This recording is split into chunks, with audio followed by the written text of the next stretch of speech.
This is something I don't think I've ever seen anyone do this on the internet, which is we're going to attempt to rank all 20-ish Yes members. Okay, the members. Okay, yeah, because I'm like, yeah. oh, another tier list. Here we go. But it's the something members. that's never been done. Should we approach this chronologically, or should I approach this like who's currently in the band and then work backwards from there? What's I mean, it's your show, man. You do what you want. I'm just along for the ride. I guess let's go from the beginning. Let's go chronologically. So let's go chronologically. Okay, let's just start with Jon Anderson. I mean, top tier. Yeah, S tier. Can't beat him. Of course. Yeah, absolutely. That's an easy one. So easy win, easy dunk. He's like, he puts the band together with Chris Squire, I think, right? Is this? Yeah, it's him and Chris, and I want to say Tony K. Tony like, K. I feel like there was one other like really foundational member. Like Bill Bruford was there, but I think he was just there for the vibes. Yeah, he was a vibes guy for sure. Yeah, absolutely. Let's see what Wikipedia has to say. 1968 to 1970, we got frickin' okay. Bill Bruford replaced their original drummer quickly. Oh, okay. But you're right. Tony K, which we'll rank in a second, and of course their original guitarist Peter Collins. That sounds right? Honestly, like the first drummer. Sorry, it's Peter Banks. Peter Banks. I knew it was a Banks, and I knew it wasn't Tony Banks because that's a different member of a different band. I'm like mixing up other Genesis member names to make a new name. A new name. Jenna, yes. Yeah, let's go with him first. Okay. I don't really have much of an opinion on Peter Banks. His guitar tone is kind of boring. I don't know. C tier? I would agree. Like whatever's the lower, but not like super low, because he's not offensive in any way. Although I think he was literally kicked out of the band. Right. But yeah, it's just I don't recall any of his real guitar work. It wasn't until Steve came in that they became more of like a guitar riffy kind of band rather than just vibes. So yeah. All right. Oh, by the way, to answer your question, I think D is the lowest I have. Okay. Yeah, C's fine. C's fine. C's fine, right? I could add an F if it's necessary. But no, I don't think we'll need to. We'll see where it goes. And then Tony K. Tony K I would put as a B because he came back a couple of times because he was kind of, but like again, we're not talking about a Patrick Moraz. We're not talking about the god that is Rick Wakeman. Exactly.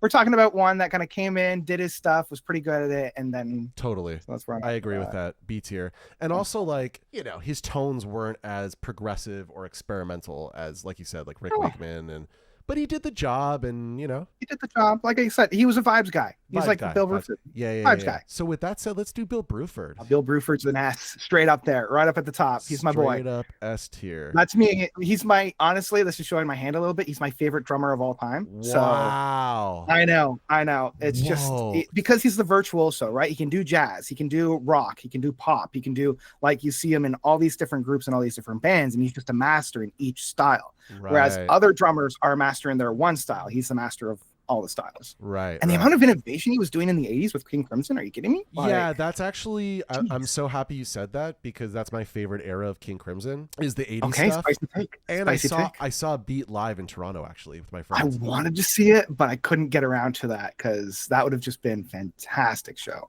It was really good. I actually did a review of the show on the channel. I would say it lost points because Steve Vai is a little too rigid to encapsulate sort of like the Robert Fripp atmospheric approach to that band. That's fair, right? Yeah, like, there's that, and then like, to be honest, and I'm a drummer, so like I'm a professional drummer. I love Danny Carey. That said, Danny Carey made mistakes. Like, not like little oopsies, like you should have hit the cymbal on one here and you did it, and now you're hitting it at like an and of 3 and it's just awkward. Like you could tell he wasn't fully comfortable. In his very small defense, they are playing some of the most complex music ever written. So, and that's coming from like a Tool fan. So I get it. Okay, let's go to Steve Howe. I'm just gonna Steve Howe. I almost want to put him in the S, but I feel like what he's been doing lately kind of demotes him slightly. Yeah, but that's just me. So let's go A tier. I would feel bad not putting him in S, but also just with the longer you are out, the more likely you are to fail. And I think he got too close to the sun, and his wings have melted a little bit. His wings have melted, and the new iteration of Yes is whack. It's whack, it's, I mean, Mirror to the Sky was fine, but it's only fine, So. And if anything, Jon Anderson's band is better, and I don't understand. I was going to say, right? This is one of the things that I can't, like, whenever anybody's like, oh, but they're old and, they're past their prime, I'm like, yeah, but here's Jon Anderson putting out one of his best records ever. Killing it, yeah. Like, why can't they work it out? Why can't they work it out? Yeah.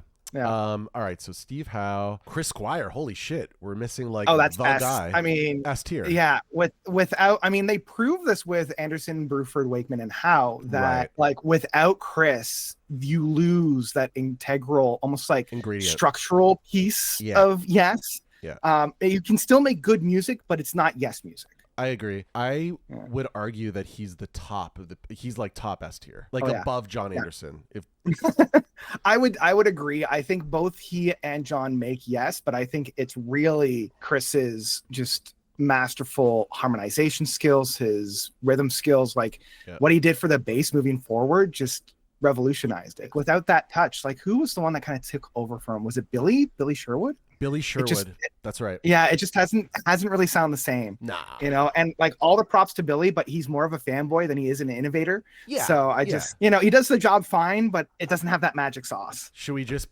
put Billy Sherwood where we know he's got to go? You can do it. Go for it. All right. Sorry, Billy. You're going to top of C tier. Top of C tier. Yeah, I would agree. Who else? I'm just going off of Wikipedia here. Okay. Oh, who the hell is Tony O'Reilly? Oh, who is Tony O'Reilly? Let's see here.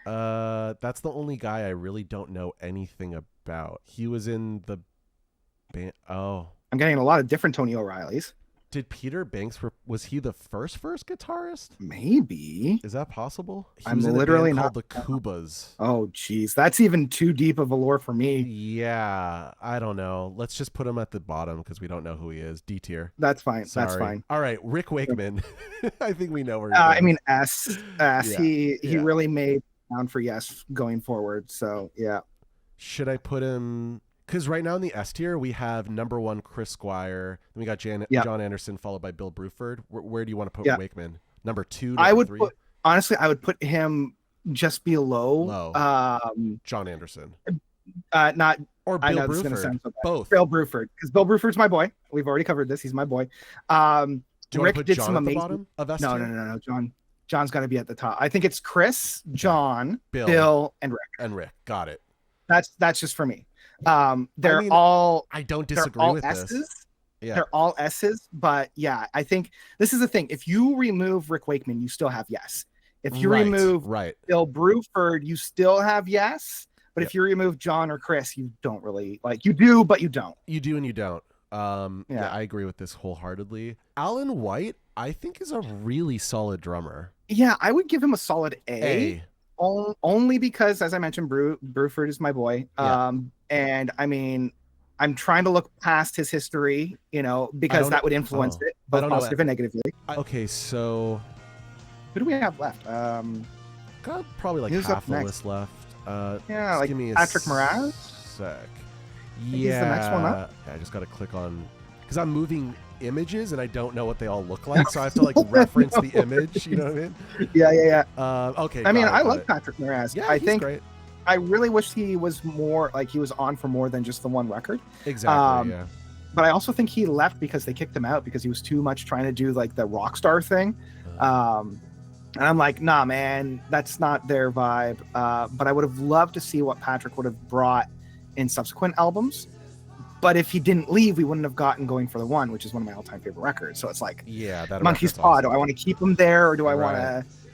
Yeah. So he was fine. I would put him in a solid either A or B. Let's go B. Maybe like, either high B or low A. High B. Let's go for high B. That sounds good. Who's this other gentleman that that's Tony K that we put in B. Okay, yeah. I would put Tony K above him only because he was in 2 different eras of Yes that were both monumental. That's fair. I would allow that. Yeah, okay. That's fair. I like how collaborative we are with making these decisions, you know? Absolutely. You know, yeah. It's fun. I'm also like super chill, so it's all good. I'm pretty chill. It's a Canadian thing, I think. It's a Canadian thing, absolutely. We're just like a little more easy. We're more easy. I think we're more easygoing than Americans in general, but I guess it depends on what part of the States.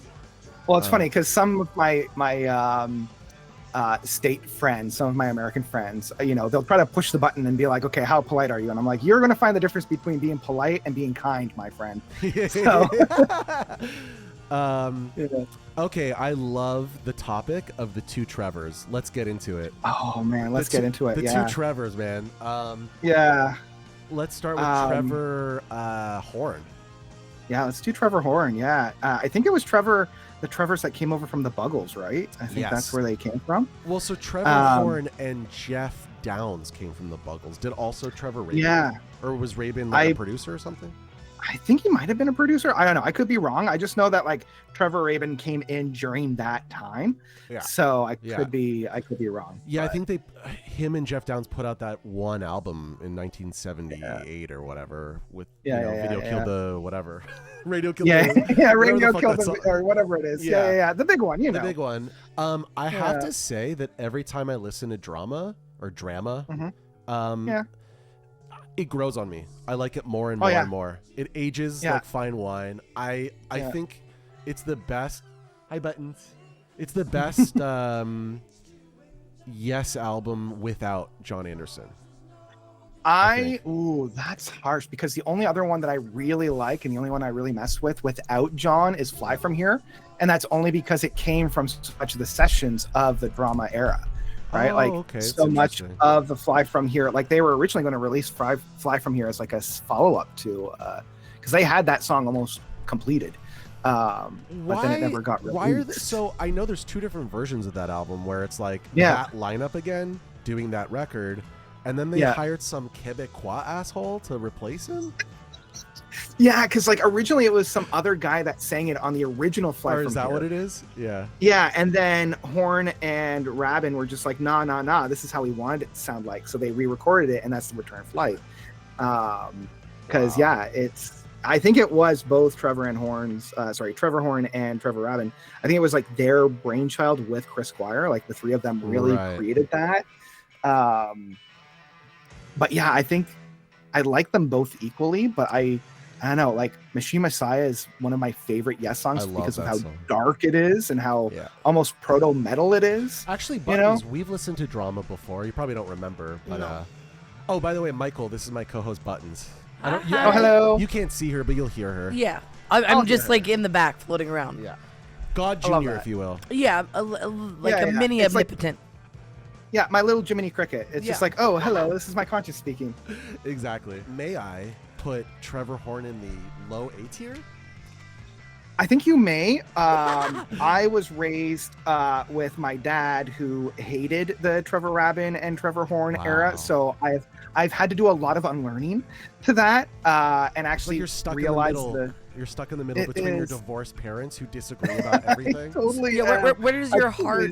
Where does your heart feel like? I mean, like you've unlearned that, but like your gut punch reaction. Where does that tier? Yeah, where does that land for you? I mean, yeah. So if we're going for Trevor Horn, I think just for him, I would agree. A tier, like low A tier. Low A tier. And then Rabin. Is that how you say it? Rabin? I've always pronounced it that way, but I've got dyslexia, and I'm also the kind of person that will read a word countlessly and think about how it's supposed to be pronounced. And then when I say it out loud for the first time, people are like, "That's not how you pronounce so and so." I could be wrong, but up to this point, I've called him Rabin, but maybe he's a little bit of. Maybe it's one of those things where it's Tormato, different country. Correct. Maybe it's something over in the UK, and then when it's over in Canada, it's another thing, and when it's in the States, it's even a secret third thing. So here's the thing with Rabin is like I fuck with him, but I also understand why it's other people not their cup of tea. But I really like that the 90210 album. What's it actually? 90125. 90125. I actually really like that album.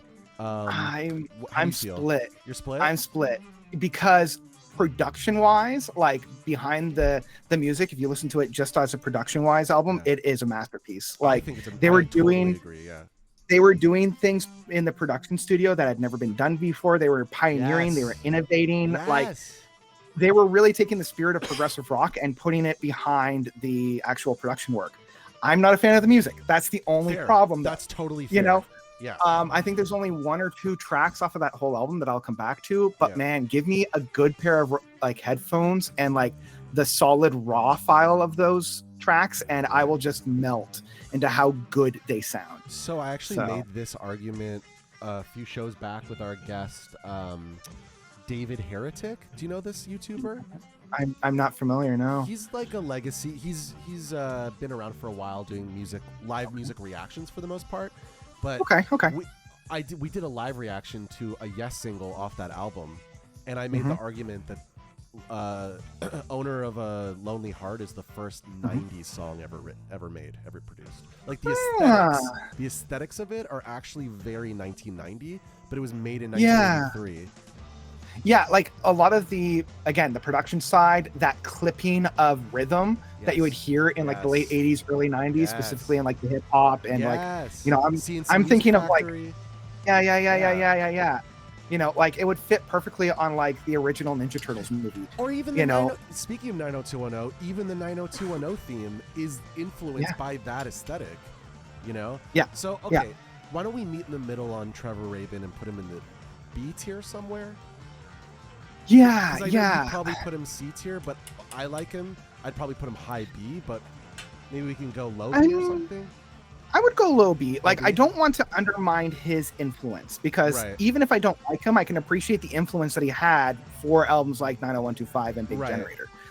You know, so I can't Big discredit that. I will agree with you though, like just on a enjoyment level, Big Generator kind of sucks. There's one track. What is it? There's one track off of Big Generator that I do tracks that are great. I just mean, you know, all the way through, it's just not. As a meal. Yeah. As a meal, exactly. As a meal, very, you're like very the true. potatoes, the mashed potatoes were fantastic, but the meatloaf was dry. Yes, that is so. That's very true. Yeah. Yeah, that is very true. Yeah, I had a friend that had like a framed copy of a Big Generator LP, and I'm like, of all the albums that you wanted to have framed, why that one? He's like, I don't know. I like how big the big is. Yeah. And I'm like, okay. I fuck with that. Okay. I see where he's coming from. I fuck with that. An aesthetics. Yeah, it's an aesthetics thing. It's an aesthetics thing. I get it. Okay, so who's up next? Trevor Rabin. Eddie Jobson. I actually really like Eddie Jobson's solo. He has like 2 solo records in the mid to late 70s that are really cool. If you're like a prog guy, it's just one of those like you just gotta check it out just for posterity's sake, you know. Yeah, and this is where I'm very ignorant. I have never heard of this outside of his work with 90125, so I can't really. Yeah, I think you're right. I think his only contribution to Yes was for that album and maybe a tour or something like that. Maybe a tour, or even like a session. Or like a session, tour. Exactly. But so I guess Eddie Jobson, I'll just put him low B because I like his vibe. Sure. You know? Yeah, like again, inoffensive. Yeah. Igor. Oh, let's see if you can get this guy. Yeah. Why did he get fired again? I think it was just scheduling. Oh wow. Yeah. I think it's just because of scheduling. Like I really like. Okay, Open Your Eyes. Not a big fan. Right. But The Ladder and Magnification, 2 of my favorite Yes albums of all time. Okay, so love those 2 albums. I'll say that this conversation is exposed that we both have contrarian tastes in our favorite, right? Like I absolutely, I actually, get it. Just a really quick side quest. Even my taste in Genesis is a little contrarian. Like Lamb Lies Down on Broadway. I would put Lamb as like my 8th or 9th favorite Genesis album. Fair. There's a lot of padding in that. I get it. It's just not my taste in them. I'm more into like basically my favorite Genesis is like tracks 1 through 3 on Trick of the Tail. That's to me the like the absolute zenith of music. Yeah. I get it. I mean, I just love Phil Collins. I love his voice. I love his drumming. Yeah. Phil Collins' second favorite drummer. So I get it. Right. And like I just love what they did in the 80s. They reinvented themselves like 3 or 4 times in the 80s alone. Yeah. And even, you know, outside of one blemish, I think they knocked it out of the park for each innovation. It's just one blemish, you know. And I love, I get it.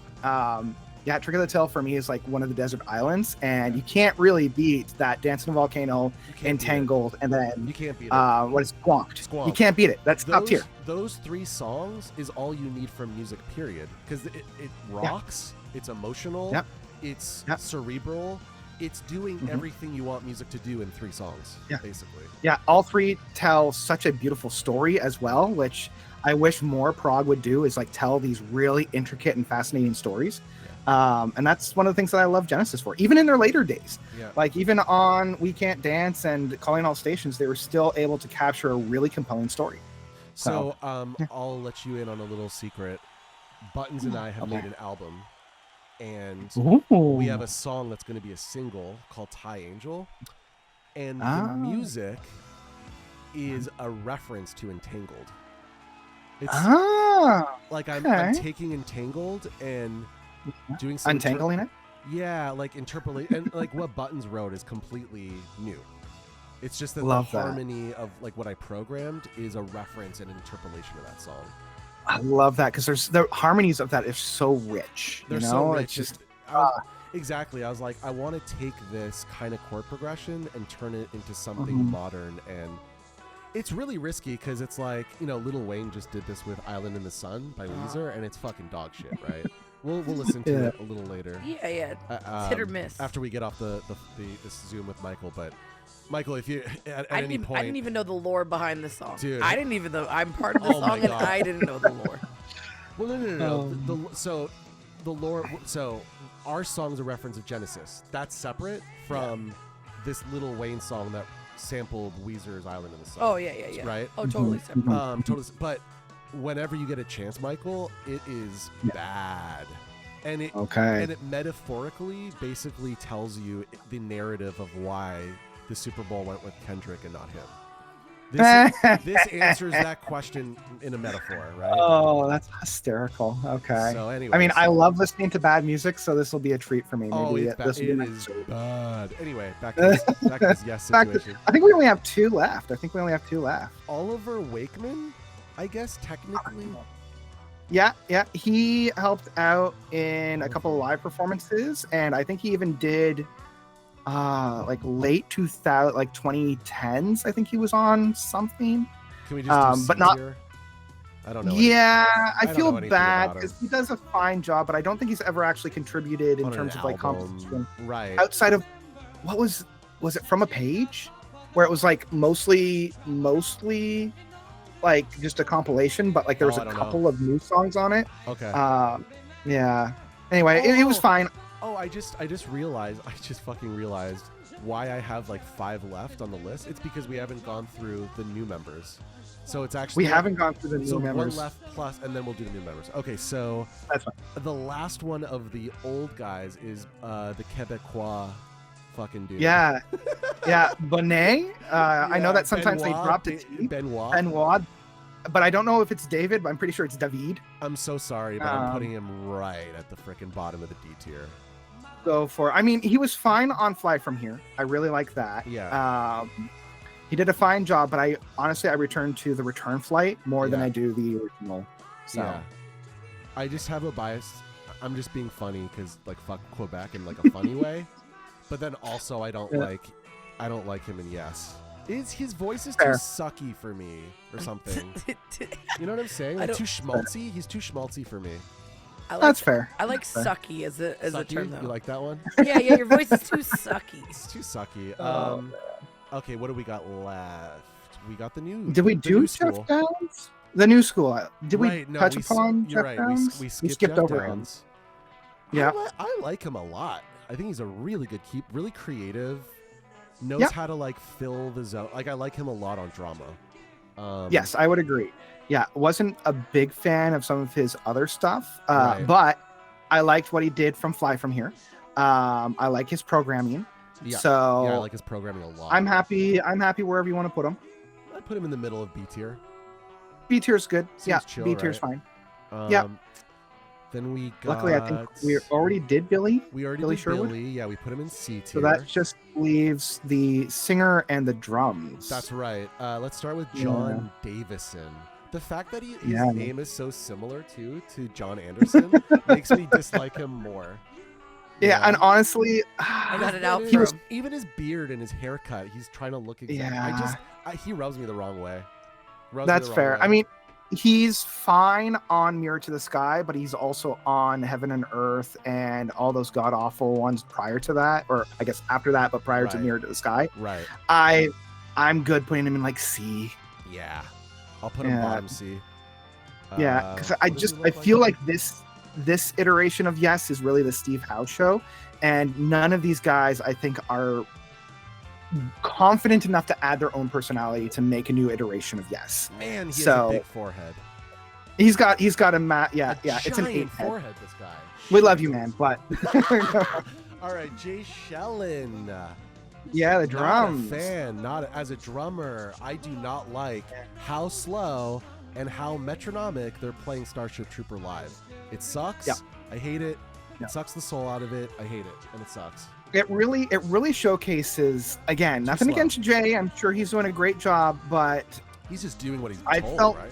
That's it. He's a yes man, quite literally and figuratively. Right. Yeah, he's a company man. That's right. Company man. Yeah. But like, Alan White was doing a better job when he was on his deathbed than this guy was. So agree. You know. So agree. And again, I'm sure he's a great guy, but come on, man, bring your own personality, bring your own flair. That's what Yes was all about. Yeah, there's no flair. No flair. There's no flair. So just to review, S tier. Chris Squires at the top, Jon Anderson 2, Bill Bruford 3, Rick Wakeman 4. Yeah. A tier, we got Steve Howe, Alan White, Trevor, not Rabin, the other one, Trevor Horn. Yeah. Okay. Yeah. B tier, we got. It's harder for me to recognize who's who now. Just pick a photo, a side profile. Yeah. Who the fuck is the guy with the long? Oh, Tony K. Tony K. Jeff Downs. Yeah. At the end of it's the violinist. What's that guy's name again? Eddie Jobson or whatever. Yeah. And then on top of him is Trevor Rabin, and then between them was the guy that you said should be B, and I'm trying to remember. Oh, Patrick Moraz? I think so. And then there was also Patrick I think Moraz, like Igor. That's right. Igor, what's his face? Does Igor have a blonde mushroom cut? He might. Okay, I'm gonna put this blonde mushroom cut guy at the bottom of B because I didn't. Okay. He was kind of floating around in the dark. I think I did this right. And then C tier. Oh my god, it gets so much harder. We have. Here we go. Okay, John Davison's at the bottom for sure of C tier. Above him is Oliver Wakeman. Above him is Peter Banks, and above him on C tier is a guy with Billy Sherwood. That's who it is. Yeah, that makes sense. Okay. And then D tier. Oh my god, I don't know. Mystery Sauce. I know one of them. One of them right? is the French Canadian guy. Oh, for sure. David. Benoit David or whatever. He's David. He's right. I don't know. I'm just guessing. Yeah, no, you're right. And I put Jay Shellen at the very bottom. No, that's not fair. That's fine. Can we put? Can we put Quebecois at the bottom? Yay! Fuck Quebec. Just kidding. Oh boy. We love Quebec. I love Quebec. No, I'm just kidding. Fuck Quebec is like, it's just for fun. You know what I mean? I don't actually have any. I don't harbor any ill will. I'm just. No. It's just for jokes. Just for jokes. Michael, thank you so much for joining our show. Thank you so much for having me. This was so much fun.